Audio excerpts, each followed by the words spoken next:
Yes, mga kabarangay Lakers, panalo po ang Lakers kasi may 2 minutes pa, pero 14-point lead. 14-point lead po mga kabarangay Lakers. Kaya panalo na to mga kabarangay Lakers. Talo po ang Clippers, panalo ang... Yan na po ang score mga kabarangay Lakers. Oh, walang score ha. Pero yan na po, nakuha ng Lakers na naman. Ayun, may score na naman. Ayan po oh. Yan po ang score. Yan na. Alright, meron po. Ito na po yung score. 1 minute and 12 seconds na lang. Alright. Free throw si...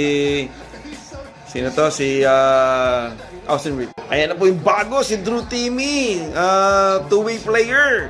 Pumalit po kay Coloco. Sa tingin ko po, ito na po ang final. Para matapos na to. Please like, comment, and share mga kabarangay Lakers. Panalo na to mga kabarangay Lakers. Panalo na. Kaya, comment dyan. Subscribe na kayo. At mag-follow sa Facebook.